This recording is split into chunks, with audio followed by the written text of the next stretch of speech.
इस साल तकरीबन 77,000 पाकिस्तानी हज के लिए नहीं जा सकेंगे। इन्होंने दरख्वास्तें तो दी थी,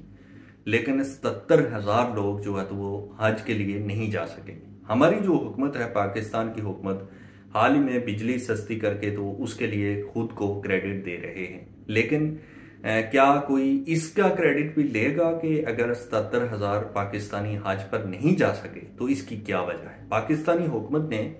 सऊदी अरब से भी रब्ता किया है कि हमारे जो लोग जिन्होंने दरख्वास्तें दी थी तो उनको हज के लिए बुलाया जाए, लेकिन सऊदी अरब की हुकूमत से मसलसल ना ही कहा गया और ये कहा गया कि आप अपने जो लीगल तरीके हैं तो उनको फॉलो करते हुए अगर यहाँ तक आएंगे तो फिर हम देखेंगे कि किसको बुलाना है या किसको नहीं। लेकिन पाकिस्तानी हुकूमत की बिल्कुल इस तरफ तवज्जो ही नहीं है और बड़ी तादाद तकरीबन 77,000 पाकिस्तानी इस साल हज नहीं कर सकेंगे। 77,000 पाकिस्तानी हज क्यों नहीं कर सकेंगे, इसकी क्या वजह है? तो इसकी सबसे बड़ी वजह जो हमारे सामने आई है तो वो ये है कि आपको पता है कि जितने लोग भी यहाँ से जाते हैं तो वो मीना में वहाँ पर खेमे वगैरह लगाते हैं और वहाँ पर जो बुकिंग होती है वो पहले से करनी पड़ती है। हज से पहले बुकिंग करनी पड़ती है कि वहाँ पर अगर आपके पास जाएंगे तो वहाँ पर आपका अपना जो सेटअप होना चाहिए जहाँ पर आप रात गुजारेंगे। तो वो जो बुकिंग होती है तो वो पाकिस्तानी, क्योंकि हुकूमत की नाकामी और तरफ तवज्जो ना होने की वजह से वो 77,000 पाकिस्तानियों की बुकिंग नहीं हो पाई। ये तकरीबन 90,000 लोगों ने दरख्वास्तें जमा करवाई, लेकिन तकरीबन 12,500 एक रिपोर्ट के मुताबिक और दूसरी रिपोर्ट के मुताबिक 15,000 लोगों की एक्सेप्ट हुई हैं और 15,000 लोगों की बुकिंग वहां पर मीना में हो चुकी है। लेकिन उसके अलावा क्योंकि अभी बहुत कम टाइम रह गया है, लेकिन अभी भी टाइम है, 14 अप्रैल तक लास्ट डेट है, वहां पर बुकिंगें जारी हैं। तो 77,000 पाकिस्तानी अभी रहते हैं, उनकी बुकिंग नहीं हो पाई, जिसकी वजह से वो इस साल हज नहीं कर पाएंगे।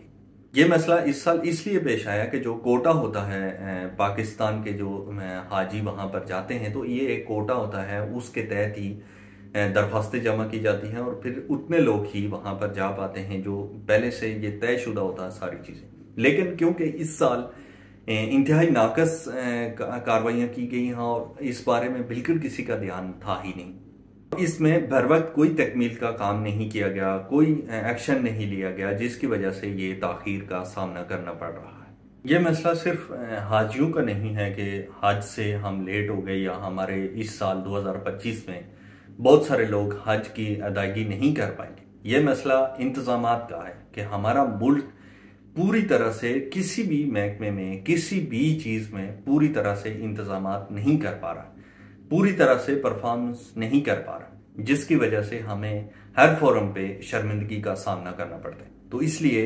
हमारी हुकूमत, अभी वज़ीर-ए-आज़म शहबाज शरीफ ने इसका कहा है कि इनके जिम्मेदारान का नोटिस लिया जाए और जल्द अज जल्द देखा जाए कि कौन इसका जिम्मेदार है कि हाजी अपने टाइम से या अपने जो हज है उसका फरीजा अदा क्यों नहीं कर पा रहे, क्या वजह बनी। तो एक तरफ तो ये कहा गया है कि इसका कहा जाए बाकायदा से उनको नोटिस भी जारी किया गया है जिनकी गलती है और गलतियों को सामने लाया जाए ताकि